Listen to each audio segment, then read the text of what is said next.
Hello everybody and welcome to this special playthrough for hole 10 to hole 18 of the Shiruba Springs and the Greenoch Point for the North Pole 18-hole cup. For those of you that are playing through Christmas, playing this 18-hole cup, these videos will be a big help for you. There will be a mix of free-to-play ball alternatives and pay ball alternatives for you to attack the pin. However though, like I said, they are general, so they are not to display what the tournament win is.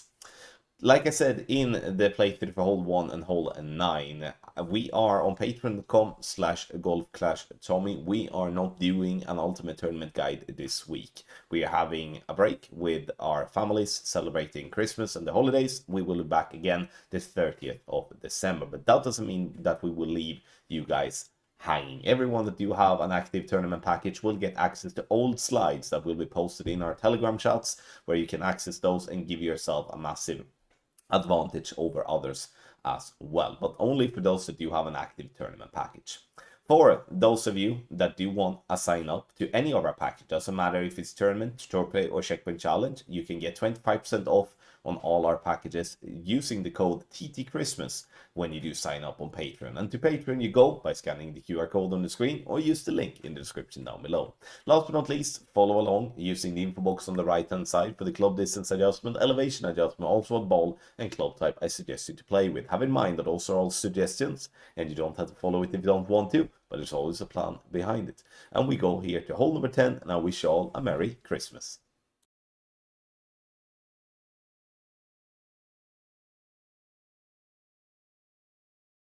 Hole number 10, and here if we do have a headwind, we are going to play on the left hand side, which I'm doing here in the video, using QB at P0 max rest, then using my Apocalypse and Thorn bag all the way through. 7 top spin, 2 right spin.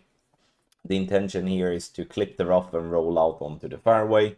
If we do have a crosswind or we do have a tailwind, or I would say if we do have just a minor crosswind, God, can't speak. If we do have a minor headwind, we're still going to blast it over on the right hand side using some sort of a topspin boost. So I would say in headwind, this hole is utter boring in my opinion. But we lay up, and from here we do have a short iron towards the pin. Obviously, when you're blasting on the right hand side, you're most likely going to need to use a ball with a lot of power.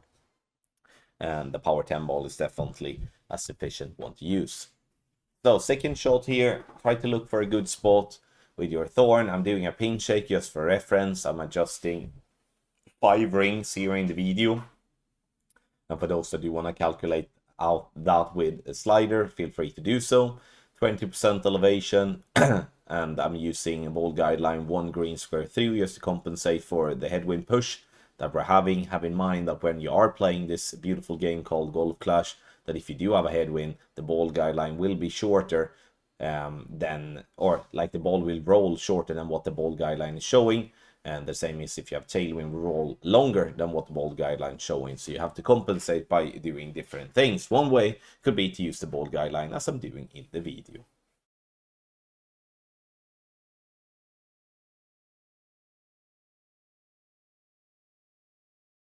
Hole 11, now we do have the old NASCAR back. I've kind of missed it, I must say, because with the regular skin nowadays, we do have a completely different way of getting the ball down towards the pin and rolling towards the hole. But the old way of playing NASCAR, we're using the slope on the left hand side, trying to have the ball to roll down, catching the nice groove to get towards the pin. If you do not fancy this type of play, you can always go for a rough bump in between all the trees that is more to the right than where we are aiming.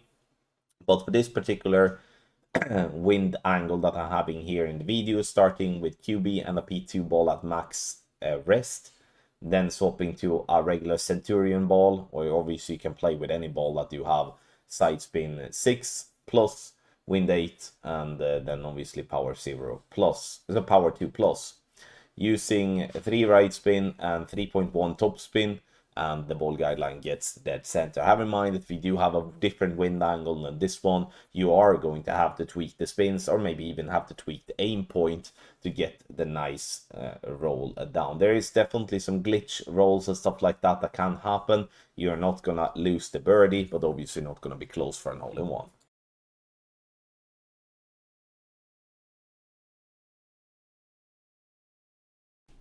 On the drive, start with a power 1 ball and stretch out to max. Ring reference will be different depending on what APOC you have. But for APOC 8, it's going to be white ring by the rough. 7 top spin, 2 left spin.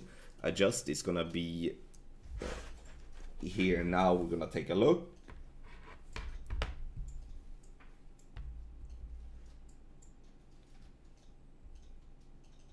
We're going to play this one max minus 5% elevation, P4 numbers. 1.6 ball of left curl, max overpower with a slow needle, looking to get to somewhere around 425 yards.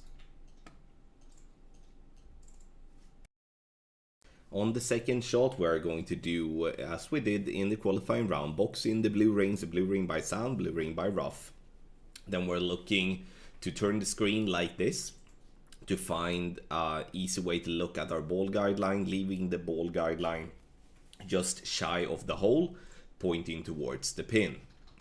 See, I favored left side just slightly there, so I'm correcting a little bit and making sure that it is straight at pin from that angle. Adjustment here now is going to be from plus 7 and plus 6. We are going to play with 64% slider, minus 15% elevation, P3 numbers. And this is the do nothing angle, so here we're just going to center the ball and hit perfect. Perfect it is. Bounces on the fairway up towards the pin, dropping dead center for a lovely albatross here on hole number 6. Get our guide on patreon.com/golfclashtommy.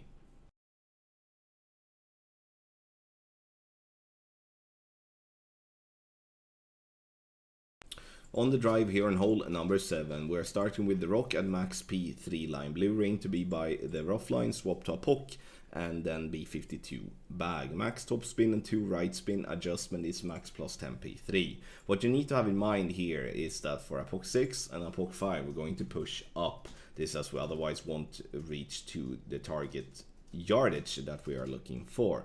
1 ball of a right curl, max overpower with a slower needle. You can see that the needle is like semi-shaky or whatever you would like to call it. If you're playing with a P4 ball or P5 ball, you will ensure a completely slow needle all the time. And that's something to definitely consider, as we do obviously want to be spot on with our drive. Looking to be somewhere between 425 and 430 yards.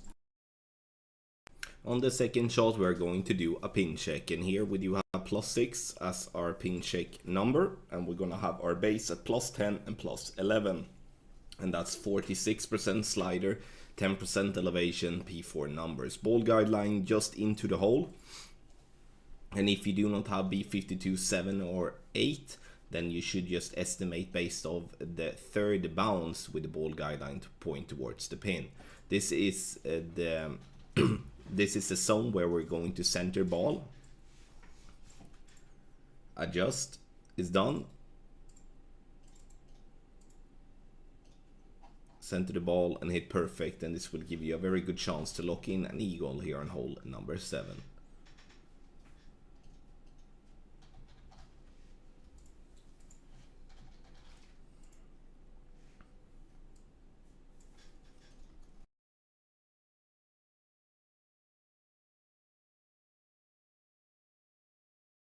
Hole number 14, I remember I absolutely loved this par 3 back in the day. And the reason for that was because I felt it was so much easier than the skin that we do have now. Now you can't really see from that angle because the replay is just being blocked by the tree. It's weird. But what I'm doing is having QB at P6 max rest, blue ring to the left or like top left by the bunker. And then I'm applying 4 backspin and 2.5 bar right spin. Adjust is with pushing rings because this wind angle have the trees covering your adjustment view, so pulling the rings is not really an option. It's 1-to-1 adjustments on 9 rings, and then it's try to hit perfect.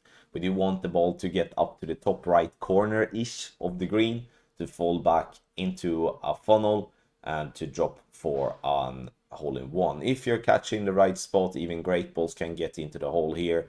There is nothing wrong to play on the left it's nothing wrong to play on the left hand side on this par 3. However, it's going to be a much more difficult one to get into the hole, and there you should then consider and see it for mainly a birdie with an outside chance for an hole-in-one.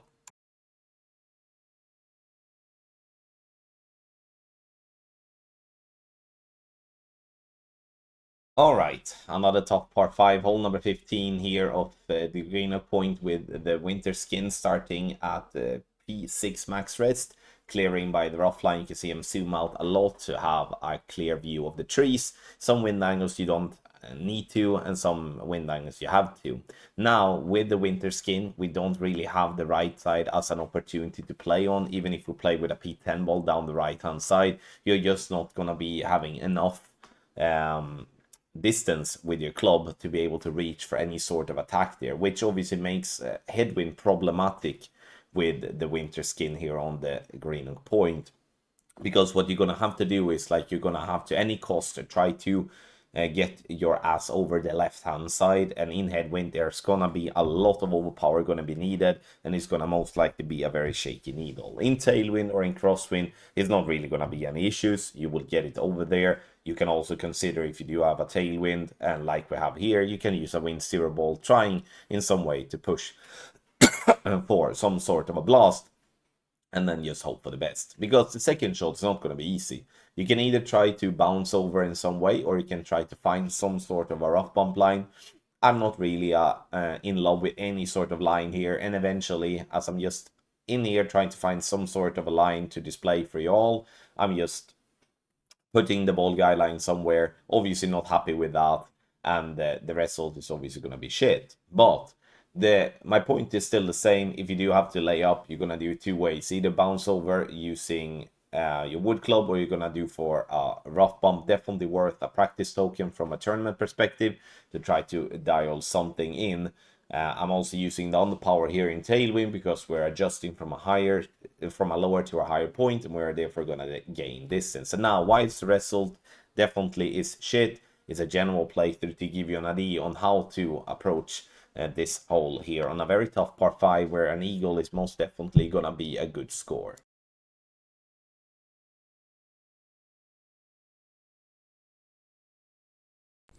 On hole number 1, we're starting with the rock with a P4 ball at max. This is a play that you can play with a P4 win 4. You can also play with a P3 win 4 if you would like to keep it completely free to play. 6.8 top spin, 2 left spin. Once we have set the rock at blue green by rough line at max, then we're swapping to a pock bag. It is to give us a completely slow needle once we are done. 1.5 ball of left curl. Try to hit perfect. We're looking to get to 400 yards. If you do have some 1159 on, or like you have a pretty decent 1159, or just being very unlucky, you can have a glitch roll that rolls to around 410.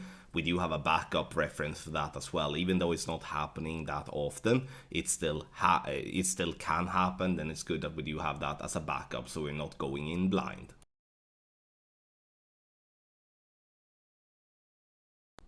On the second shot, we're going to do a pin check, and here the beauty part with this is that you can play with the B52 level 5 or better, and the reason for that is due to the fact that this green is very helpful when it comes to the ball guidelines. Even if you do not have a ball guideline fully developed, then it's still gonna be fine. Ball guideline just shy of the cup, basically between the line, the dark and the bright green square row before the pin. And we're going to make an adjustment here now that is from pin check +5 and +6. We're using 50% slider with a -15% elevation P4 numbers. If we happen to have the long rollout, then we're doing a back fringe check where the fringe meets the green aligned with pin. Then +3 and +4 is equal no slider, which is min number, -15% elevation P4. Get our guide on patreon.com/golf-tommy for pro expert to master. New month, perfect start to invest in some guides.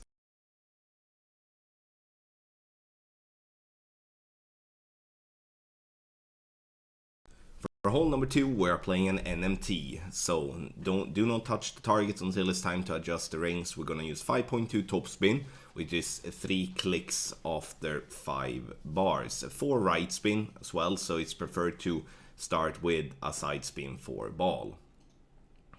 Now, this is the yellow angle. I'm using the bushes that is behind the tree as a reference point.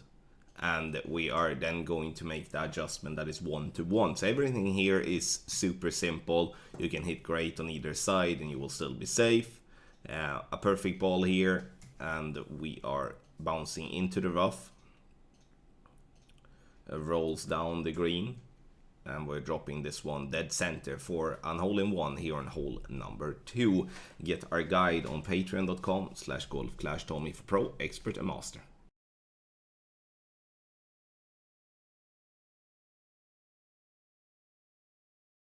Hole number 18.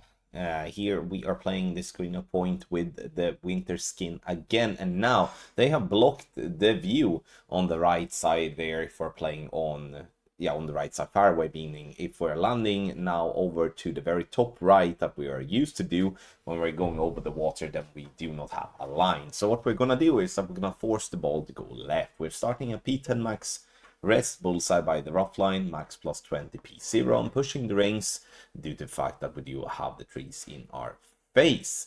If we do have a headwind, we need to lay up on the left hand side to play through the trees. You can do that as well if you're not having enough topspin. Let's say that you have an Apocalypse level 5 or something like that. You're gonna have to lay up on the left hand side of the fairway, like at the very start, and then just play yourself safely towards the green. But I wanted to at least show you a way where we can attack the pin for an albatross. So 2 left spin, I used all the topspin that I could on the drive, and then max curl to the left as well with some shaky needle overpower. We clip the rough. Now we do have an open view with our long iron. I like to play the long iron here rather than the short iron, just because, as you will be able to see, that there are a little sticky spot when we get out there. So I'm trying to catch that in some way. Again, this is just me going in a little bit all by feel, trying to find some sort of a close shot for display. We are adjusting mid minus 15, or not mid minus 15, but minus 15% elevation and true club. And here I'm just a little bit under adjusted. I adjust 8 rings for 10.6 miles per hour there in the video. And like I said, it all really depends on what wind angle you have off tee, how good albatross chance you will have on this particular hole. If you do get the possibility to go over on the right hand side like I do here in the replay, then we are definitely attacking the pin. If we have to lay up on the left, which is going to be if we do have a headwind or we just don't have enough topspin to cross over the water, then it's going to be more or less an eagle and run hole. Thank you everybody for watching this playthrough for hole 10 to hole 18. If you haven't checked out hole 1 to hole 9, make sure to have a look at that as well to give yourself an edge here in the tournament. And also, if you enjoyed the content, hit the thumbs up and subscribe as well here on YouTube. Last but not least, I wish you all a Merry Christmas.